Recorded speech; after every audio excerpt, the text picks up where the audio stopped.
আমার politics topic চ্যানেলে আপনাদের সবাইকে স্বাগত।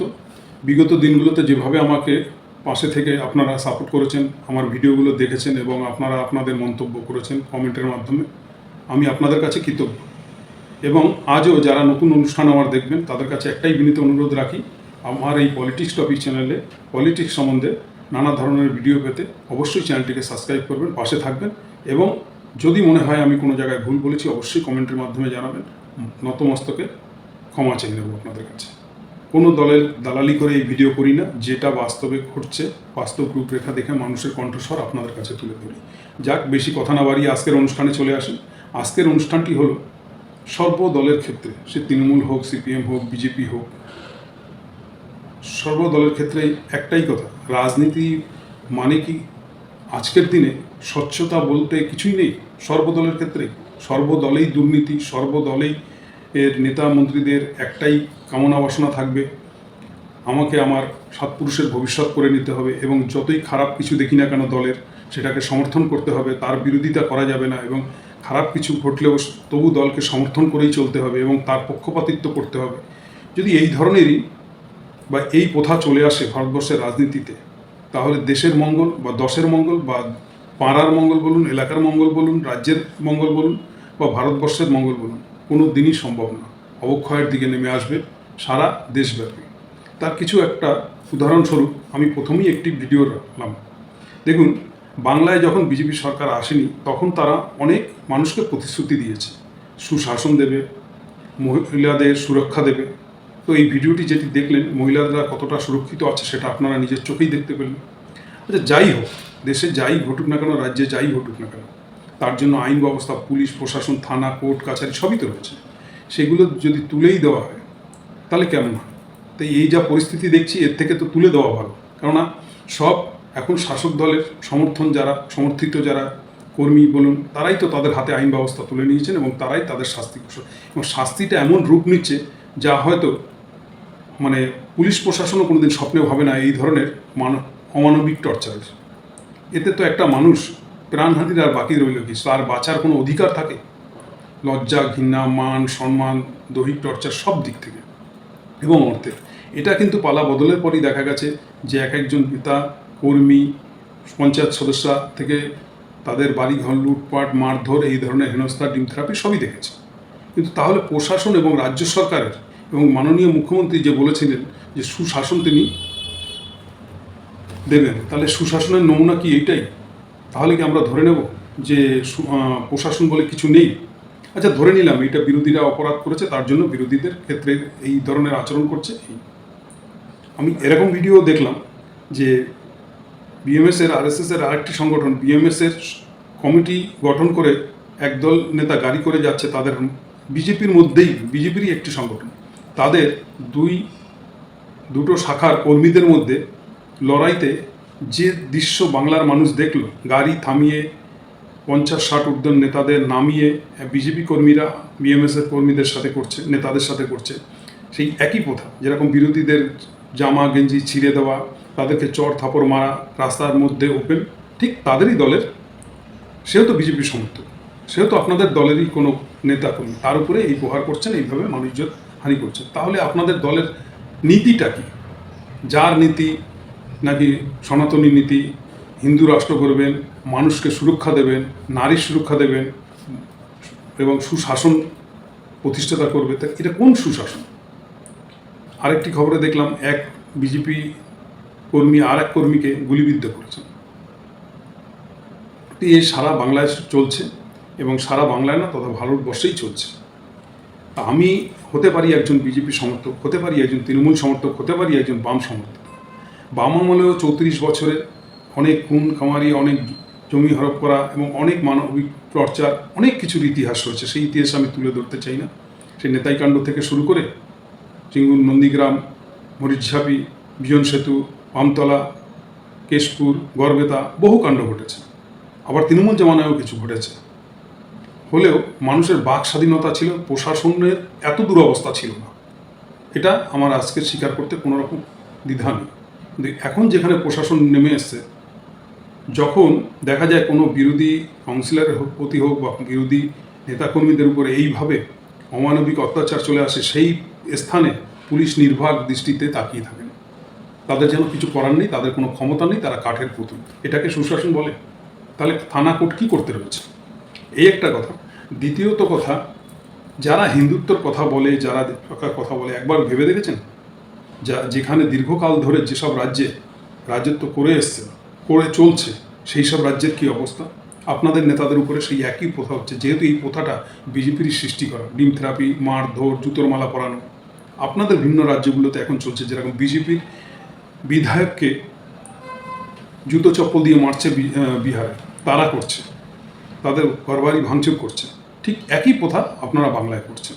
মানে আপনাদের প্রথাটা যে ঘুরে আপনাদের উপরে লাগতে পারে, একবারও ভাবছেন?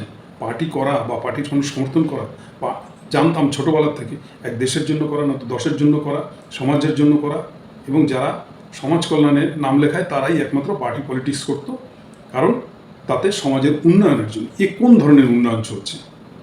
কোনো একটি বিজেপির নেতাকর্মীর মুখে এখন পর্যন্ত শুনলাম না যে নিট কেলেঙ্কারি সত্যি এটা দুর্ভাগ্যজনক ঘটনা, এই ঘটনা ঘটা উচিত নয়। আচ্ছা, দ্বিতীয়ত কথা, যারা এখানে গোরক্ষা কমিটি থেকে হিন্দুবাদী রয়েছেন, তারা জানেন যে তারাই বলছেন গো হত্যা বন্ধ হোক।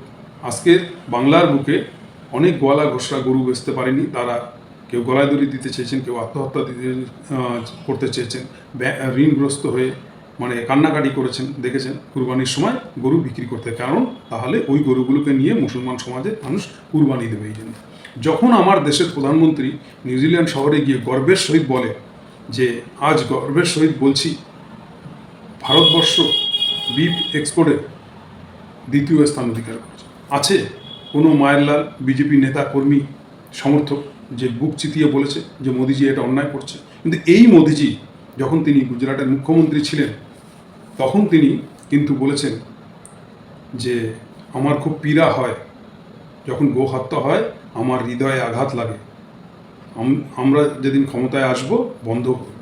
আজকের সেই মোদিজি গর্বের সহিত বলছে বিফ এক্সপোর্টে ভারতবর্ষ দ্বিতীয় স্থান অধিকার করেছে। বা কয়লা কেলেঙ্কারি, এই যে 16,000 কোটি টাকার কয়লা কেলেঙ্কারি হচ্ছে, তা নিয়ে কোনোদিন দুঃখ প্রকাশ করেছে? শুধু জাতিভেদ, কে মোল্লা আছেন, কে কে জেহাদি, শুধু এই গল্প শুনব? কোথায় হিন্দু, মুসলিম, পাকিস্তান, শুধু এই গল্প শোনার জন্যই কি আমরা পার্টি করব? বা তার মানে কি আমরা অন্ধভক্ত হব? কথায় কথায় আজকের একজন সাংবাদিকতা করে ইউটিউবার, তার একটি ভিডিও দেখলাম, আমি নামটা প্রকাশ করছি না। তিনি বলছেন যে পশ্চিমবাংলায় এত পরিমাণে বিজেপি নেতা কর্মীরা তোলা তুলছেন, ছোটোখাটো নেতারা বা যারা ওই অঞ্চলের দায়িত্ব নিয়ে আছেন, এত পরিমাণে তোলাবাজি করছেন, এত দুর্নীতি করছেন, যা ছাপিয়ে গেছে এই 2-3 মাসে তৃণমূলকে। এর কারণ এটার পিছনে মমতা ব্যানার্জির চক্রান্ত। কীরকম? মমতা ব্যানার্জির লোকই, মমতা ব্যানার্জি বলেছেন এই নিয়ে কোনো প্রতিবাদ করবে না, এই নিয়ে কোনো থানায় এফআইআর করবে না, এই নিয়ে কোনো মিটিং মিছিল করবে না, এবং উল্টো তোমরা দেখিয়ে দেবে কোথার থেকে তোলা যায়, কোথার থেকে তোলা আসতো, এগুলো দেখিয়ে দেবে। ভাবতে পারেন যে কাউকে আমি সমর্থন করব বলে এতটা নিচে নেমে গিয়েও কোনো ইউটিউবারের বক্তব্য হবে এবং এতটা মানে কোনো একটা দলকে সাপোর্ট করে এরকম ভিডিও করতে হবে? আমি সেই ব্যক্তি না। তৃণমূলের যেটা খারাপ ছিল অবশ্যই খারাপ, যেটা করেছে সেটা খারাপ তো খারাপ। কোনো বিজেপির নেতাকর্মীদের এখন বলতে চাইবেন যে ভাইপো যখন বালি চড়ছিল তখন 4,500 বিক্রি হতো বালি, এখন 8,500 টাকা বিক্রি হচ্ছে। কারো মুখে শুনছেন? তাহলে রাজনীতিটা কিসের জন্য? নিজেদের স্বার্থে। শুধু আমরা যেদিন ক্ষমতায় আসবো সেদিন আমরা লুটে ফুটে খাবো, আবার ওরা যখন ক্ষমতায় আসবে ওরা লুটে ফুটে খাবে, এর জন্য? তাহলে দেশ কোথায় যাবে? রাজ্য কোথায় যাবে? সাধারণ জনগণ কোথায় যাবে? সবাই তো আর রাজনীতি করে না, সবাই তো নেতাকর্মী না যে সবাই মিলে খাচ্ছে, কোনো অসুবিধা নেই। ভাবতে পারেন কার উপরে ভরসা করবে মানুষ? কোথায় যাবে সাধারণ মানুষ? কি হচ্ছে? আকাশ ছোঁয়া মূল্যবৃদ্ধি যেখানে, সেখানে সেই তোলাবাজি, সেই মারধর, সেই খুনখামারি, সেই ধর্ষণ, সেই একই জিনিস। উল্টো মানুষ সরকারি পরিষেবা যেটা পেত, পরিষেবা বলতে যে প্রকল্পগুলোর মাধ্যমে মানুষ কিছুটা, সাধারণ মানুষ উপকৃত হতো, সেগুলোও সঠিকভাবে পাচ্ছেন। তাহলে মানুষ যাবে কার কাছে? কার উপরে ভরসা করবে? তাই মাননীয় মুখ্যমন্ত্রীর কাছে বিশেষ করে আবেদন রাখছি যে এহেন পরিস্থিতি চললে দলের পক্ষেও ভালো নয়, সাধারণ মানুষের পক্ষেও মঙ্গল নয়, রাজ্যের পক্ষেও মঙ্গল নয়। আপনার কাছে বিনীত হাত জোর করে অনুরোধ রাখছি, দৃষ্টিপাত করুন রাজ্যের কোথায় কী ঘটছে এবং এটাকে কন্ট্রোল করুন। হয়তো আজকে আপনার কাছে ভালো লাগতে পারে যে আপনার দলীয় কর্মীরা বিরোধীদের প্রতি এরকম ঘরবাড়ি লুট করছে, তোলাবাজি করছে, হিংসার বশে আপনাকেও অনেক বিরোধী থাকাকালীন অনেক জ্বালা বহন করতে হচ্ছে, তার জন্য আপনি তাদেরকে পীড়া দিচ্ছেন। কিন্তু এই আনন্দ যদি ভোগ করতে যান, সেটা কিন্তু হিংসায় এমন একটা জায়গায় পরিণত হচ্ছে, নিজেদের দলীয় কর্মীদের মধ্যেই এক গ্রুপ আর এক গ্রুপকে মানে প্রাণহানি করার জন্য ব্যস্ত হয়ে উঠছে। তোলাবাজির আকারটা এরকম জায়গায় যাচ্ছে। কে দায়িত্বে থাকবে, কে কোন জায়গা কতটা দখলে নেবে, এই নিয়ে এখন বাংলা ব্যস্ত। তাহলে ভাবুন সাধারণ মানুষের উপায়টা কোথায়? কার উপরে ভরসা করবে? তারা কিভাবে নির্ভয়ে চলবে? তারা কিভাবে নির্ভয়ে ব্যবসাটা করবে? শুধু প্রতিহিংসার কথা না ভেবে সাধারণ মানুষ কষ্ট করে হয়তো দীর্ঘদিন পরিশ্রম করে সে কিছু সঞ্চয় করেছে, ছোটোখাটো একটা বাড়ি করেছে বা 2 কাঠা জমি কিনেছে, তার যদি সেগুলো সর্বনাশ হয়ে যায়, তাহলে কে দেখবে সেই মানুষগুলোকে? সে তো প্রতিহিংসার আগুন জ্বলতেই থাকবে দিক দিক করে। এইভাবে তো চলতে পারে না। খারাপটাকে সে আপনি কংগ্রেস করতে পারেন, সে আপনি বিজেপি করতে পারেন, আপনি তৃণমূল করতে পারেন, আপনি সিপিএম করতে পারেন, কিন্তু খারাপ দেখে সেটার প্রতিবাদ করা বা রুখে দাঁড়ানো, সেটাই হচ্ছে প্রকৃত মানুষের কাজ। সে যে দলই শাসকে থাকুক না কেন, যেটা ভুল তো সেটা ভুল, যেটা সঠিক তো সঠিক। তাতে সিটদ্বারাও সোজা থাকে, সাধারণ মানুষের গ্রহণযোগ্যতা আপনার বাড়বে। দ্বিতীয় কথা, মানুষ সাহস বাড়বে এবং মানুষ যদি সাহস পায় তো আপনাদেরকে ভরসা করবে। তাই ভরসার জায়গাটা খুবই জরুরি, কেননা এহেন পরিস্থিতিতে চলতে পারে না, খুব বাজে অবস্থায় চলে গেছে। প্রশাসন নামেই প্রশাসন রয়েছে, শুধু মারধর করে বহু মানুষকে দেখলাম যারা স্বচ্ছভাবে চলতে হয়তো কোনো একটা দলকে সমর্থন সে করতেই পারে। সবাই কি একই দলের সমর্থন হবে? এটা তো হতে পারে না, একমত তো হতে পারে না। সে একটি দলকে সমর্থন করতে বলে তাকে কোমরে দড়ি পরিয়ে, জুতোর মালা পরিয়ে, ডিম পুড়ে, তার ঘর বাড়ি ভাঙচুর করে, তার সর্বস্ব কেড়ে নিয়ে সর্বস্ব যখন শেষ করে, ঠিক সেই সময় তার প্রশাসন আসে, তার প্রশাসন এসে জীবিত তুলে নিয়ে চলে গেল এবং তার উপরে যত রকম 10-20টা মিথ্যাকে চাপিয়ে দিল। এইভাবে কি রাজস্ব আয় বাড়বে? মানে এত কেস বিরোধীদের উপরে চাপিয়ে দিয়ে সেই যে টাকা পয়সা কেস খামারিতে লাগে, উকিলের ফি থেকে শুরু করে, কোর্টের ইনকাম থেকে শুরু করে, এইভাবে কি রাজস্ব আয় বাড়ানোর চেষ্টা চলছে না কি? বুঝতে পারছি না। আমি একজন সাধারণ মানুষ, তাই সকলের উদ্দেশ্যে বাংলার মানুষের কাছে এই প্রশ্নগুলো রাখলাম। আপনাদের কাছেও কেমন লাগলো বা আমি কিছু ভুল বললাম না সঠিক বললাম, সেটা বিচারক আপনারাই।